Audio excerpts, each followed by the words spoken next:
Tonight, it should only take 19 seconds. Cyanide capsules I purchased off the dark web. I've been saving them for a rainy day. It should be relatively easy. I watched a few YouTube videos about how spies used them back in the wars.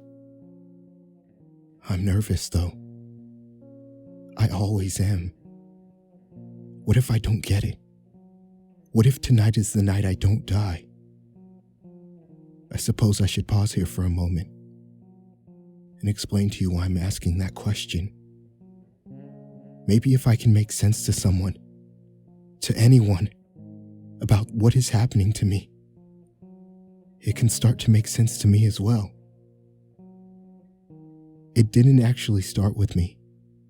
The curse, according to my father, it was bestowed upon our great-grandfather in the 1700s, by a witch visiting from St. Ives.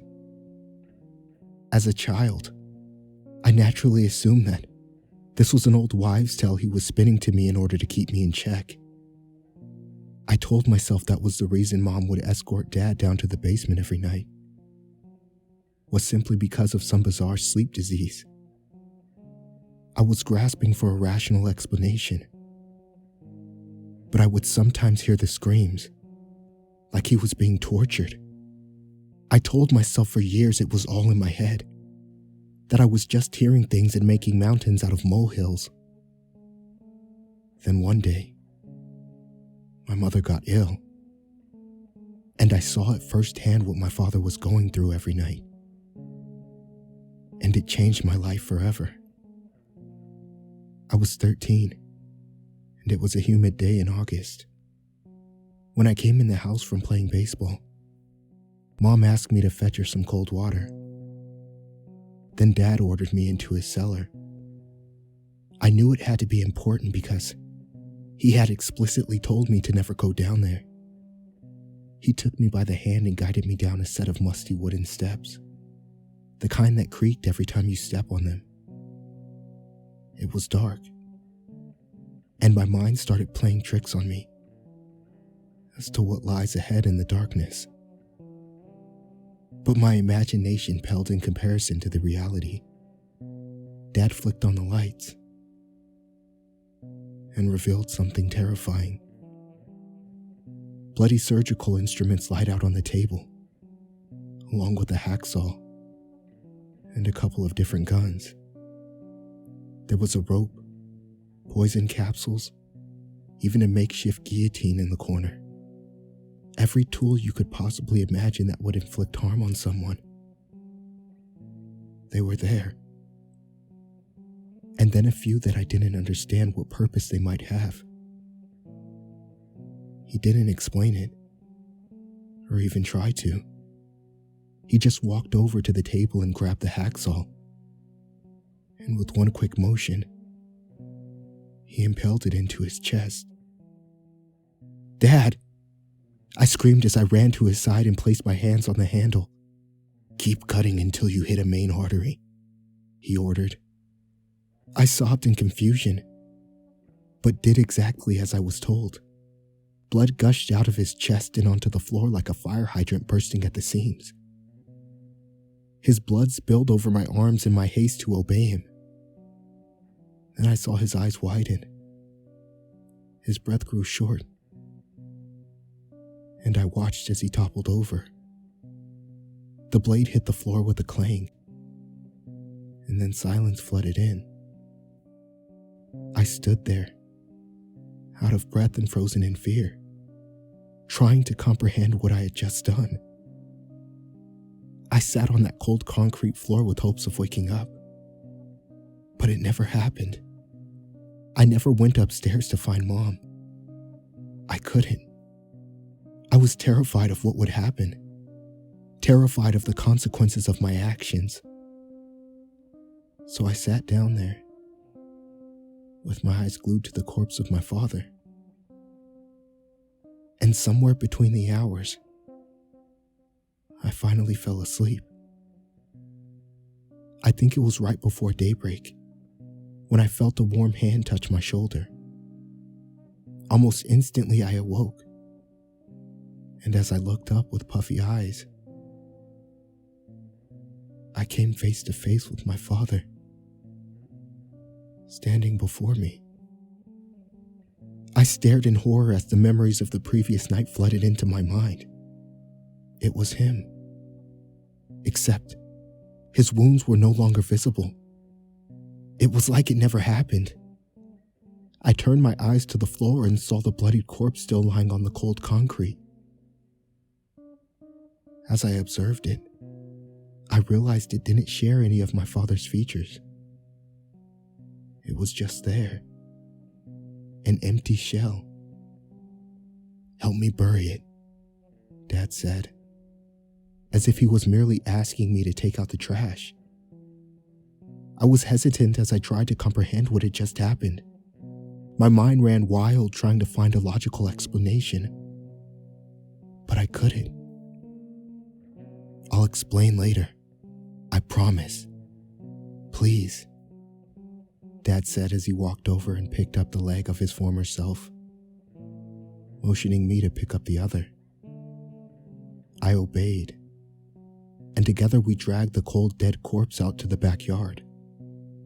We buried it in the garden out back, just before the sun finally rose. And within a matter of minutes, we were sitting in the kitchen. The light buzzed above us as I sat anxiously awaiting an explanation for what the hell I just saw. "I'm not normal," he said as he grabbed his cup. The steam from the freshly brewed coffee puffed out of it like a coal train. I sat in confusion, not by what he said, but by how calmly he said it. This was mundane to him. It was clear. "What do you mean? Who was that we buried? What the hell was that?" I asked anxiously. By then, my patience ran short, and I just needed answers. "Language," he said. "But I suppose you finally do need to know everything, especially if I don't succeed one day. You know the old curse story? The one I used to tell you?" he asked. I nodded. He continued, "Well, it's more real than you think, son. Your great-grandfather was a twisted man. He killed people, scammed them out of their homes, their lives. And for that, he was allegedly bestowed a curse by a witch. I know it sounds crazy, but hell, after tonight, what is? The curse says you must die by midnight, or else you'll meet your permanent demise. And with that comes the deaths of many. Funny, right?" He chuckled. "You die to keep living, except as long as you die, you live. Your body never grows old. It purges itself every time you die. My grandfather did this for 218 years, until he finally realized he couldn't go on like that. And that's when our unfortunate bloodline comes into play. Because one night he didn't die. The clock struck 12. He turned to dust. And many, many people died. And from that moment on, everything was passed down to my father. And as the years went by, he couldn't do it anymore. And when he died, the town was massacred by something scientists couldn't even explain. But I knew what it was, because by then, it was already passed to me. And someday, son, it will be passed to you." I sat in the kitchen chair, frozen in fear by what I just heard. Had I not witnessed what I had, I would have thought this was all a joke. But to my dismay, He continued, "Your mother helps me because I can't kill myself. I just can't. So thank you, son. You helped me live another day." He put his hand on my shoulder in some form of reassurance, but I couldn't shake the words he said. Someday it will go to me. And one day it did go to me, many years later. I'm not going to lie and say the witch herself came down, or I felt the curse bestowed onto me, because none of that happened. Mom and I just watched as the clock struck 12, and Dad took his final breath. As his body died, his skin soon turned black, like charcoal. Mom and I stared in horror as we realized what would happen next. Moments later, the ash itself rose from the bed where my father once laid. It flew around the room like a tornado, pieces of it flying in a multitude of directions. Out into the hall, out of the window.